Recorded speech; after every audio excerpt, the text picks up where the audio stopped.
Nous allons en moyenne 2 fois aux toilettes par an, à raison de 6 à 8 fois par jour, ce qui représente de notre vie. C'est un lieu que vous pensez connaître et maîtriser? Vous êtes irréprochable au niveau de la propreté? Vous pensez que vous prenez le maximum de temps quand vous allez aux toilettes? Eh bien, vous allez comprendre que sans le savoir, nous n'avons pas de l'hygiène.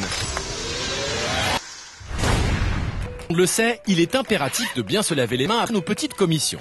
Car sales ou mal nettoyées, elles peuvent nous transmettre les microbes présents dans les toilettes. Pour savoir si on se lave correctement, nous avons rencontré Frédéric Salin, médecin hygiéniste.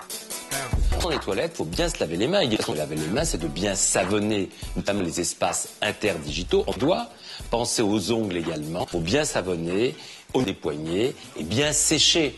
Que des mains humides, beaucoup plus de germes sèches. Vous pensiez être seul face à vous-même? Non. En fait, ces bactéries nombreuses envahissent les petits coins en rang serré. Dans les toilettes, on peut trouver toutes sortes de germes. On peut trouver des staphylocoques, on peut trouver des tocs, on peut trouver des Escherichia coli, on peut trouver des Yersinia. Il y a vraiment beaucoup de choix. Pour mieux les connaître, regardez les microbes. Voici les principes fécales qui s'approprient nos toilettes. Des noms barbares comme Serratia plimoutica ou encore Erwinia. Toutes viennent de notre flore intestinale où elles participent à la digestion.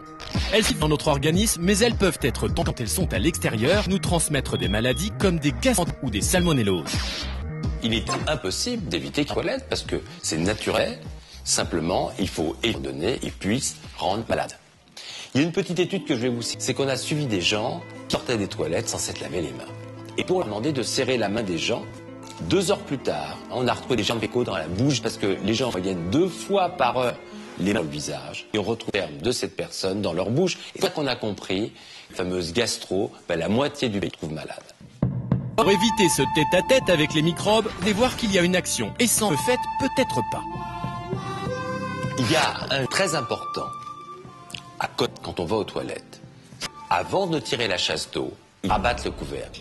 Et après. Alors pourquoi? Parce qu'il y a de nombreuses études qui ont montré que si vous tirez la chasse d'eau, après, il y a un effet aérosol, et on va retrouver des germes sur tout carrelage des toilettes. Et en même temps que le carrelage, on va en retrouver dans le poumon parce qu'on les respire. C'est l'effet aérosol. Un effet qui nuit à notre santé.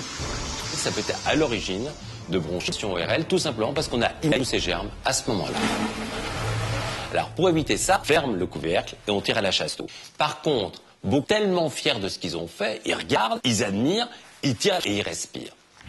Ce mignon créé par la chasse d'eau dispérie sur plusieurs mètres carrés qui vont se déposer sur la cuvette, le palette et le sol. Une fois la chasse d'eau tirée, ces bactéries vivent entre 2 et 5 heures dans l'eau. Donc, pour chasser ces bactéries, rabattons le couvercle de nos WC. Autre élément, quand on va aux toilettes, on sac la lunette. Si on n'est pas chez soi, on a tendance à se protéger comme on peut, ou alors on ne s'assoit pas pour éviter tout contact. C'est le concept du WC turc. Mais ce n'est pas parce qu'il assoit pas qu'il est plus hygiénique. Les toilettes turques ne sont pas bonnes du tout au niveau hygiénique. Alors certains vont dire oui, ça ne soit pas. Non, c'est pas là que ça se passe. Il y a pas de temps. Donc l'effet aérosol, la chasse d'eau, les germes diffusent partout. Donc j'ai tendance à dire toilette à la turque, vraiment faut oublier leur inconfort et leur anesthésie.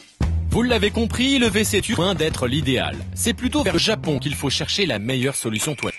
Grâce au WC japonais, on pourrait dire adieu au papier toilette traditionnel, ni très écologique, mais efficace à 100%.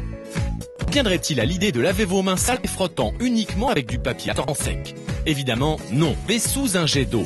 C'est le principe de ces japonais ultra technologiques qui vous nettoient parfaitement l'arrière-train. Comment fonctionne-t-il?